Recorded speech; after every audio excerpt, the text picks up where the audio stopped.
Listen carefully today to understand why the legend of Romulus and Remus is so important to the founding of Rome. Early on a chilly spring morning, a man picked his way through the tall grass along a bank of the river Tiber. In his arms he carried a large basket in which two infant brothers were bundled up in blankets. From the blankets, the two infants could see the blue sky dotted with puffy clouds. They could hear the birds singing from the perches in the trees, and they could hear the rushing river Tiber, which at the time was full to the brim with the melted snow of the northern mountains. The twins were too young to understand that the man carrying them was a servant of their wicked uncle, King Amulius. Out of jealousy, or perhaps out of fear that one day the handsome twins would become too powerful and try to take his crown, the king had sent his servant to kill the baby boys. But the servant was a good man. He had a wife and two children of his own. With one look into those boys' eyes, the servant knew that he could never bring himself to kill them.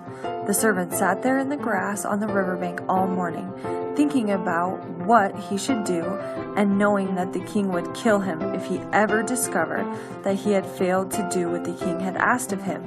Suddenly, above the sound of the rushing water, the servant heard a number of men on horses nearby. Peering through the weeds, he saw some of the king's soldiers. Perhaps they were just out on routine patrol, or perhaps the king had sent them to make sure the dark deed had been done. Either way, the soldiers would think it strange to find a man there with two babies in a basket. So the servant wasn't going to take any chances. Seeing no alternative, he placed the basket and the babies in the rushing waters of the river Tiber. He watched as they floated and bobbed slowly along the bank of the river. But a moment later, the basket was caught in the river current, and away it went, rocking and reeling out of sight down the river.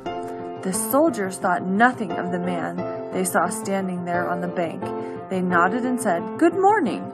The servant waved back and acted as though he was just undressing to take a morning bath.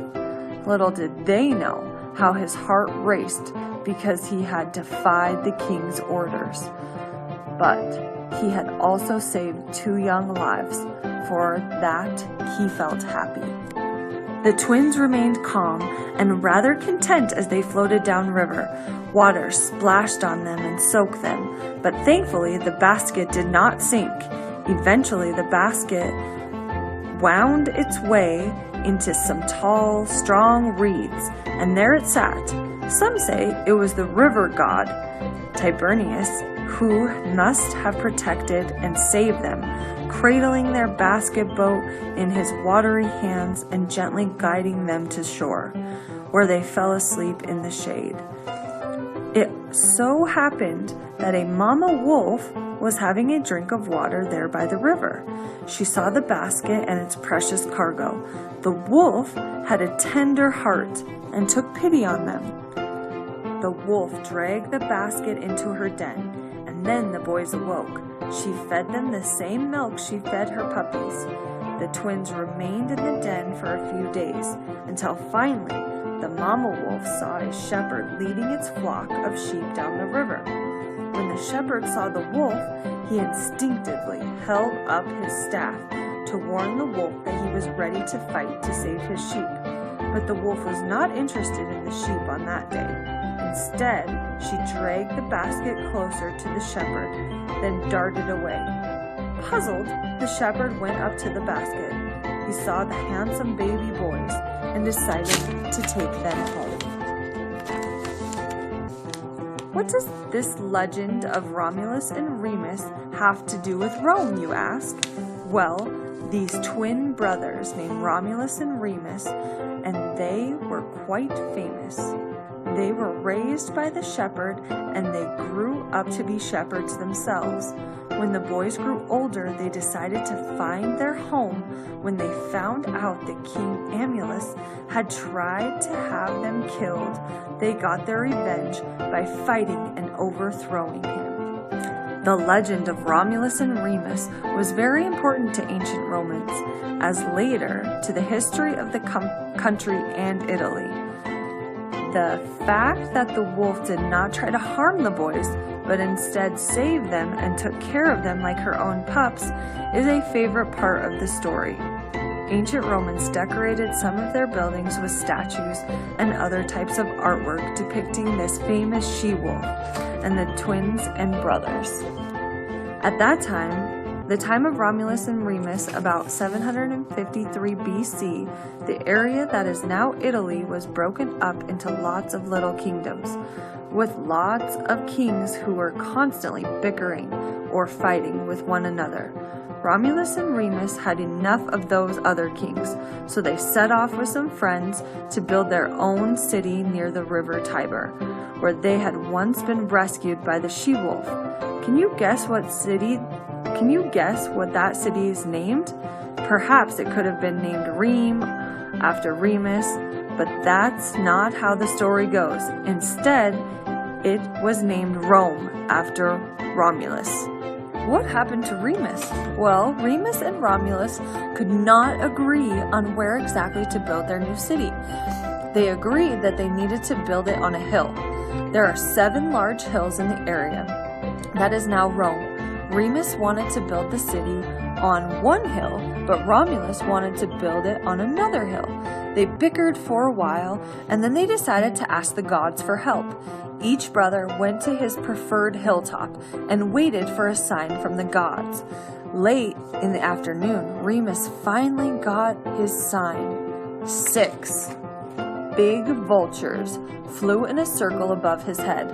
Surely, thought Remus, the gods have sent the birds as a sign that we should build our city here. A few minutes later, Romulus saw not 6, but 12 vultures flying overhead as he waited on his chosen hilltop.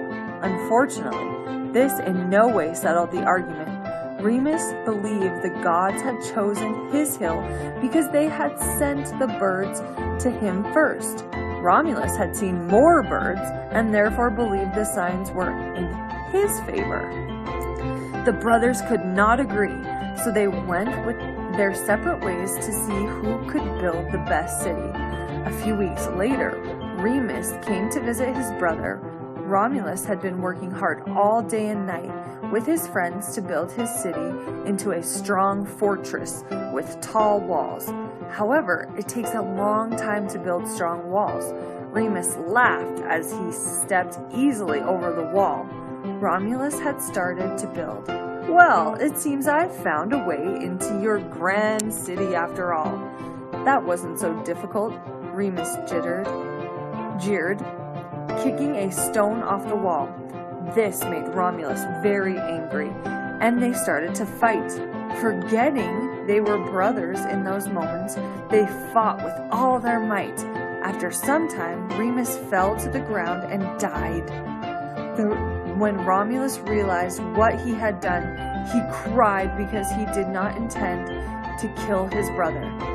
This is the legend of how the great city of Rome was founded. This legend, as sad as it may seem, is what many ancient Roman children may have been told as they were being tucked into bed at night, and this legend is still being told today in various forms. The story's end had an important message for Roman people. Romans will protect their beloved city of Rome. For protection, the Romans surrounded themselves with strong walls, not just in Rome, but everywhere they settled. This picture was taken in present-day England, hundreds of miles from the city of Rome. Here you can see the ruins of Hadrian's Wall, a large wall built by Romans to guard against invaders from the north. Romulus's beloved city would become the capital of a very powerful empire. You will hear much more about this memorable city and the empire over the next few days.